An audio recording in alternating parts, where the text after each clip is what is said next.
क्या आपको पता है कि सोने के लिए भी एक्टिंग करनी पड़ती है, तब जाके नींद आती है? जी हाँ, आज बात करने वाली हूँ एक्ट एज इफ कॉन्सेप्ट, जो लॉ ऑफ अट्रैक्शन में तो लोग सिखाते ही हैं, लेकिन आज इस पे बहुत डिटेल में बात करने वाली हूँ कि क्यों एक्टर बनना आपको सक्सेस तक ले जाएगा। और यहाँ पे मैं फिल्म की एक्टर बनने की बात नहीं कर रही हूँ, लाइफ में जब आप एक जबरदस्त एक्टर बन जाते हैं तो लाइफ आपको सुख, समृद्धि, सौभाग्य, स्वास्थ्य सब कुछ देता है। आपका सौभाग्य इतना बढ़ जाता है कि लोग आपसे बात करते हैं और पूछते हैं कि ये तुमने कैसे किया। हेलो एंड वेलकम, मैं रेवती एंड सोल स्कूल में आपका स्वागत है। इस सोल स्कूल में मैं हर संडे के दिन एक लंबी वीडियो लेके आती हूँ ताकि आप समझ सके कि आप अपने जीवन के निर्माता हैं और आप अपने जीवन की दिशा बदलने की काबिलियत रखते हैं। तो अगर नए हैं इस चैनल पे तो सब्सक्राइब ज़रूर कीजिए ताकि संडे की वीडियो मिस ना करें। और वीक में कई बार मैं शॉर्ट वीडियो या फिर वेबिनार्स जो मैं लेती हूँ उसकी इन्फॉर्मेशन की वीडियोस लाती रहती हूँ।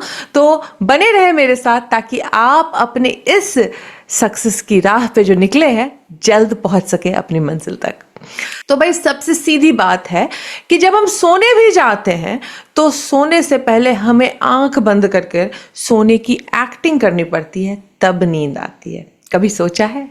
और हम फिर सोचते हैं यहाँ पे, जब लॉ ऑफ अट्रैक्शन में बोला जाता है कि सोचो कि तुम अमीर हो, तुम बोलते क्या पहले पैसा दे दो फिर समझेंगे अमीर है।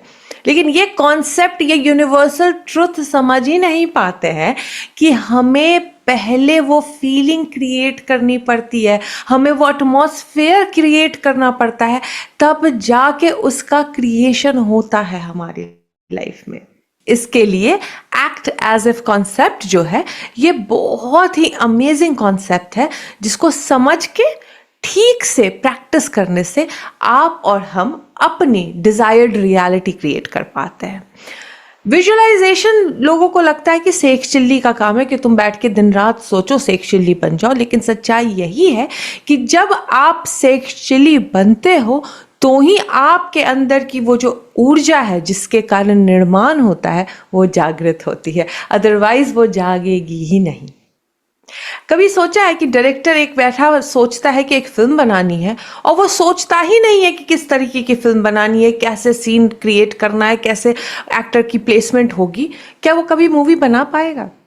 और यहीं पे मेक एंड ब्रेक होता है किसी भी फिल्म की सक्सेस का कि एक्टर ने कितना सिस्टमैटिकली, कितना परफेक्टली विजुअलाइज कर लिया है उस मूवी को। जितना बढ़िया विजुअलाइजेशन एक डायरेक्टर का होगा उतना अच्छा मूवी का आउटकम क्रिएट होता है।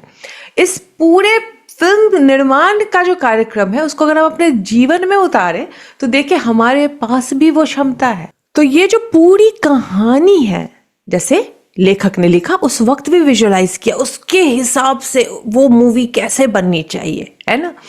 जब वो डायरेक्टर के हाथ में आई तो डायरेक्टर ने भी एक विजुअलाइजेशन किया कि यहाँ सीन बैठेगा, यहाँ पे कैमरा आएगा, यहाँ से कैमरा मूवमेंट होगा, यहाँ पे लाइटिंग आएगी, और एक बहुत ब्यूटीफुल उसने सेटअप क्रिएट किया। उसके बाद एक्टर भी विजुअलाइज करता है कि मैं किस तरीके से परफॉर्म करूँगा, उस सीन में कैसे अपना बेस्ट दूंगा। तो ये जो एक्ट एज इफ का जो कॉन्सेप्ट है, ये एक्ट एज इफ बहुत अच्छा काम करता है जब आप किसी गोल के प्रति काम कर रहे हैं। सिर्फ सोच लेना कि वो गोल पूरी हो जाएगी इज नॉट इनफ।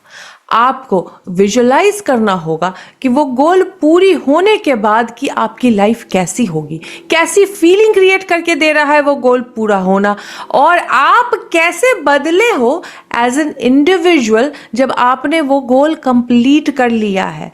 क्या आज आप 10,000 रुपये महीने कमा रहे हो और आपका गोल है 1 लाख का महीना कमाने का? क्या आप 1 लाख कमाने वाले जब बनोगे तो क्या सेम तरीके से जियोगे जो आज जी रहे हो? कभी नहीं। आपके एक्सपेंसेस बढ़ेंगे, ऑफ कोर्स आपके जीने का तरीका बदलेगा, शायद आपके रहने सहने का तरीका बदलेगा, आपका लुक बदलेगा। आज मुझे ही देख लीजिए, मेरे शुरू के वीडियोस उठाइए और अभी के वीडियोस उठाइए, बहुत डिफरेंस दिखता है मेरे अपने अपीयरेंस में, मेरे वीडियो के कंटेंट में, क्योंकि हम एक एवर इवॉल्विंग ह्यूमन बीइंग हैं और हम जितना ज़्यादा ग्रोथ लेते हैं उतना ज़्यादा उस ग्रोथ के साथ अपने आप में चेंजेस भी लेके आते हैं। तो जो एक्ट एज इफ का कॉन्सेप्ट है, उन चेंजेस को, उन ग्रोथ को, उस इवॉल्व इंसान को उस टाइम स्पेस रियलिटी में से निकाल कर इस टाइम स्पेस रियलिटी में फील करना, विजुअलाइज करना, उस इंसान को क्रिएट करना हमारा काम होता है। जिस तरीके से रात को सोने जाते हैं और आंख बंद करके थोड़ी देर सोने की एक्टिंग करनी पड़ती है, तब निंदिया रानी कब आ जाती है पता भी नहीं चलता, ठीक वैसे ही जब हम उस टाइम स्पेस रियलिटी में से वो इंसान खींच कर लाते हैं और उसके जैसा एक्टिंग करते हैं रहने का, उसके जैसे सोचने की एक्टिंग, उसके जैसे डिसीजन मेकिंग की एक्टिंग, उसके जैसे इंटरपर्सनल रिलेशनशिप की एक्टिंग करते हैं, तो पता नहीं कब हम वो इंसान बन जाते हैं। हमारे आसपास के सर्कमस्टांसेस चेंज हो जाते हैं, हमारे आसपास का इस पूरा जो ये रहन सहन है वो चेंज हो जाता है। सच मायने में तो हम और आप इस रंगमंच के कलाकार हैं। आपको एक रोल असाइन किया गया है और उस रोल के निर्माता भी आप हैं, एक्टर भी आप हैं, राइटर भी आप हैं। तो सारी जिम्मेदारी आपके ऊपर है कि लिखते समय आप क्या विजुअलाइज कर रहे हो, कैसा होना चाहिए उस फिल्म के रिलीज डेट में, उसका पूरा बना हुआ पिक्चर।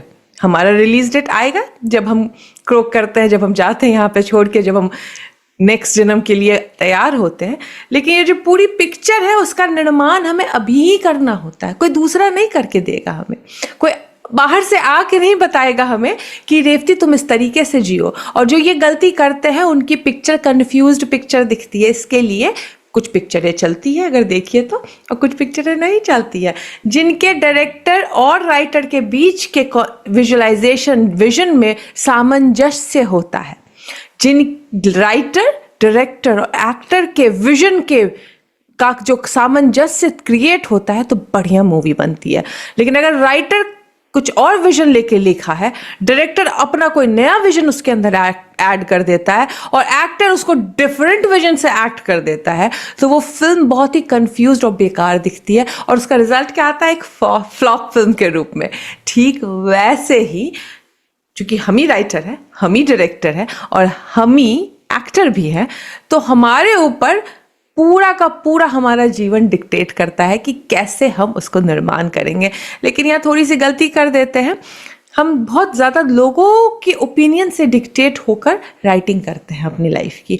हम बहुत ज़्यादा लोगों के ओपिनियन से डिक्टेट होकर या फिर फियर ऑफ फेलियर से डर कर सेटअप तैयार करते हैं, यानी डायरेक्शन का जो काम होता है अपनी लाइफ का वो करते हैं। और बहुत ज़्यादा ही कॉन्शियस होते हैं जब हम उस चीज़ को एक्ट करने जाते हैं, यानी उस लाइफ को जीते हैं, इस बात को लेके कॉन्शियस होते हैं कि दूसरे क्या ओपिनियन रखते हैं मेरे बारे में।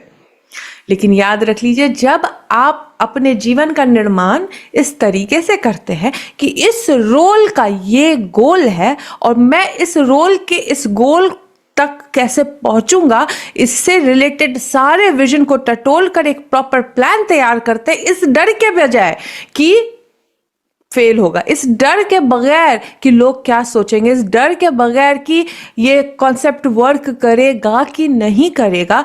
आपका विजन है, आपका गोल है और आप उसको एक नए लेवल पे लेके जाना चाहते हैं, तो आपकी लाइफ बदलती ही बदलती है। तो अब मैं बताने वाली हूं आपको स्टेप बाय स्टेप प्रोसेस कैसे एक्ट एज इफ कॉन्सेप्ट को कीजिएगा। ऑलराइट, कॉन्सेप्ट आपको समझा दिया है क्यों करना ज़रूरी है, अब स्टेप बताती हूँ। तो पहले तो पेन पेपर लिख के लिखिए क्या है गोल।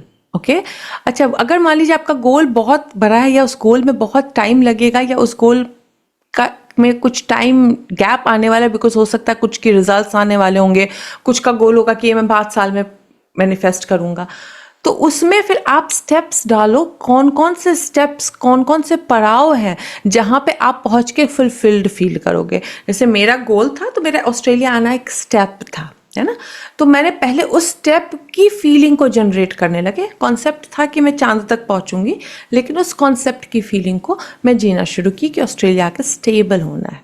ऑलराइट, तो वैसे ही आप हर एक स्टेप की प्रॉपर एक पड़ाव तैयार कीजिए, यहाँ से यहाँ पहुंचे, ये फर्स्ट पड़ाव होगा, ये सेकंड पड़ाव होगा, ये थर्ड पड़ाव होगा।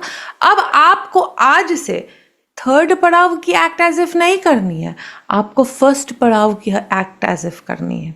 आपको उसके जैसे डिसीजंस लेने होंगे। शॉपिंग करने जाते हो तो उस वेंटेज पॉइंट से सोचना पड़ेगा।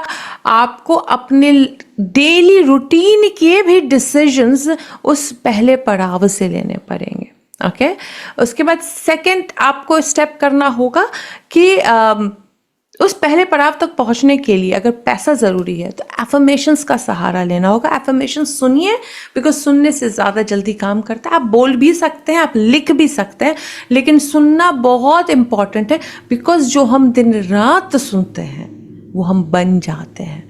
यही रीज़न है कि लोगों को ताना मारने मना करती हूँ मैं। यही रीज़न है कि मैं लोगों को दूसरों के बारे में बुरा बोलने से मना करती हूँ। जनरली माँ बाप ये करते हैं कि चाहते हैं बच्चे बहुत अच्छा काम करे, बहुत आगे बढ़े, लेकिन बच्चों को हमेशा ताना ही मारते, तेरा कुछ नहीं होगा, तेरा बुरा होगा, तेरा ये होगा। प्यार से ही सही, डराने के लिए ही सही, बट कभी मुंह से गलत ना बनाए, बिकॉज हमारी बोली उनकी सबकॉन्शियस प्रोग्रामिंग बन जाती है। तो अपने सबकॉन्शियस प्रोग्रामिंग को चेंज करने के लिए एफर्मेशन सुनना शुरू कीजिए, धीरे धीरे वो चेंज हो जाएगी। रात को सोने से पहले विजुअलाइज कीजिए उस पड़ाव के बारे में, और जो फाइनल पड़ाव है उसकी भी एक छोटी सी झलकी ले लीजिएगा उस विजुअलाइजेशन में, और देखिए अपने एक्ट एज इफ की फीलिंग को क्रिएट करते हुए, because feeling is the key. अगर आप एक्ट एज इफ कर भी रहे हो और फील ही नहीं कर रहे हो खुद को फुलफिल्ड, खुद को रिलैक्स्ड, खुद को सब कुछ पा चुका हुआ, तो वो वर्क नहीं करेगा। ऑलराइट, तो सबसे इम्पॉर्टेंट है कि एक्ट एज इफ में फीलिंग जोड़ते हुए विजुअलाइज कीजिए, और देखिए बहुत जल्द आपकी जो भी डिज़ायर है वो रियलिटी में मैनिफेस्ट होते हुए, बिकॉज जैसे ही आपने मांगा है उसका वाइब्रेशनल क्रिएशन तो हो गया है, बस उसे इस रियलिटी में कन्वर्ट होना है। और हम कई बार समझ नहीं पाते हैं कि वो कैसे क्रिएट होगा, लेकिन क्योंकि हमारे पास वो वैंटेज पॉइंट नहीं होता है जहाँ से हम देख सके उसका क्रिएशन। ओके, लेकिन जिनके पास वो वैंटेज पॉइंट होता है, जो कि आप मेडिटेशन करते हो, स्पिरिचुअली अवेकन होते हैं, तो वैंटेज पॉइंट दिखना शुरू हो जाता है। जिनको वैंटेज पॉइंट का कॉन्सेप्ट नहीं समझ में आ रहा है कि क्या होता है वैंटेज पॉइंट, तो एक छोटी सी चीज़ बताती हूँ कि जब ये वीडियो देखिए, ये देखिए मिरर में इन लोगों ने कैसे बीच में पर्दा डाल दिया, बट फिर भी आप जब एक दिशा से देख रहे हैं, इवन दो पर्दा है, आप मिरर में उसका रिफ्लेक्शन देख पा रहे हो, because this is called vantage point. कि कितने भी पर्दे हो, कितने भी रुकावटें हो, कितना भी नहीं दिख रहा हो इस तरफ से इंसान को, चूंकि पर्दा डाल दिया है मिरर में, बट आपके पास अगर वो वैंटेज पॉइंट है, वो एक जगह है जिससे आप बड़ा पर्सपेक्टिव देख सकते हो, तो आपको दोनों साइड की चीज़ें दिखेंगी, चाहे कितनी भी रुकावटें हो। जब वैंटेज पॉइंट आ जाता है तो आप परेशान नहीं होते हैं, और एक्ट एज इफ करना भी बहुत आसान हो जाता है। इसके लिए एक्ट एज इफ करना आपको बहुत हेल्पफुल होगा, विजुअलाइज करना बहुत हेल्पफुल होगा, अपने गोल के प्रति क्या फीलिंग रखते हैं उस फीलिंग को दिन रात जीना बहुत हेल्पफुल होगा आपके लाइफ के सक्सेस के जो गोल तक पहुंचने में। देखिए, कॉन्सेप्ट और प्रोसेस, यानी कॉन्सेप्ट और स्टेप बाय स्टेप इम्प्लीकेशन में दो डिफरेंस होता है। अगर आप कॉन्सेप्ट समझे बिना स्टेप बाय स्टेप फॉलो करोगे, उसका रिजल्ट नहीं मिलता है। रीजन बिहाइंड इट, आप वो एक्ट तो कर रहे हो, लेकिन उस एक्ट के पीछे की इंटेंशन को नहीं ऐड कर रहे हो। तो जब आप एक्ट और इंटेंशन को मिक्स नहीं करोगे तो रिजल्ट मीडियोकर मिलता है। इसके लिए कॉन्सेप्ट समझना होता है ताकि आप उस इंटेंशन में स्टेप इन कर सको, और उन स्टेप्स को जब करोगे तो रिजल्ट बहुत बेटर क्रिएट करके दोगे। तो एक्ट एज इफ का कॉन्सेप्ट तो अभी मैंने आप लोगों को समझा दिया कि एक्टिंग करनी पड़ती है। हम लोग सब इस रंग मंच के कलाकार हैं। तो अगर आप एक टीचर बनना चाहते हो, बिहेव लाइक अ टीचर ना हो, पढ़ाओ, पैसा कमाऊंगी तो ही पढ़ाऊंगी नहीं, find ways to teach people, find ways to teach yourself. पहले खुद के टीचर तो बनो, फिर दूसरे के टीचर बनने की कोशिश करना। मान लीजिए अगर कोई बहुत करोड़पति इंसान है, क्या वो आज आप जैसा डिसीजन ले रहे हैं? अगर आप करोड़पति नहीं है इस वक्त, तो क्या वो आपके जैसा डिसीजन लेगा? नहीं, उनके डिसीजंस चेंज होंगे। आज मैं 2017 में जो डिसीजंस लेती थी, क्या सेम डिसीजंस लेती हूँ? नहीं, मेरे डिसीजन लेने का पैटर्न चेंज हुआ है। और जो मुझे जानते हैं उनको पता है कि मुझे विदेश रहने की इच्छा बहुत पहले से थी, और जो कि तभी सर्कमस्टांसेस ऐसे थे कि मैं नहीं रह सकती थी, तो हमने सोचा था अपनी बच्ची को जब बड़ी होगी तो पढ़ने भेजूंगी। तो उस वक्त भी जो मेरी बेटी नविका है, उसका नाम हमने मिलकर ऐसा रखा था, जो विदेश में जाएगी तो बुली नहीं होगी, वो इजी टू प्रोनाउंस नेम होगा। सोचो हम कितना पुराना सोच रहे थे कि इंडियन नाम हो लेकिन इजी टू प्रोनाउंस हो, ताकि वो बुली ना हो, क्योंकि उसको हम अकेले भेजने वाले थे पढ़ने के लिए। तो ये एक्ट एज इफ का काम अनइंटेंशनली मैंने बहुत पहले से शुरू कर दिया था, लेकिन उस एक्ट एज इफ में जब इंटेंशन ऐड कर दिया कि मुझे तो अब जाना ही है, तो कट से स्टार्ट हो गई। तो आज से डिसाइड कीजिए क्या चाहिए आपको, और जो चाहिए और जो बनना है, उस बनने तक पहुंचने के लिए क्या क्या स्टेप्स होंगे। फर्स्ट स्टेप में आपका डिसीजन मेकिंग कैसे चेंज होगा। जैसे मेरा एक पर्टिकुलर गोल है लाइफ का, पहला स्टेप था ऑस्ट्रेलिया आना। ऑलराइट, तो ऑस्ट्रेलिया आने के टाइम की रेवती कैसे डिसीजंस लेगी? ऑस्ट्रेलिया आने के टाइम की रेवती शॉपिंग करने से पहले इंडियन एटमॉस्फेयर सोचेगी कि ऑस्ट्रेलियन एटमॉस्फेयर सोचेगी? बैगेज का भार सोचेगी या फिर अलमारी की जगह सोचेगी? आप देख रहे हो कितना डिफरेंस है। बिकॉज मैंने खुद को ऑस्ट्रेलिया में पहले ही प्लेस कर लिया था, तो शॉपिंग भी करती थी, तो इस हिसाब से शॉपिंग करती थी कि ये यहीं छूट जाएगा, मैं लेके नहीं जा पाऊंगी।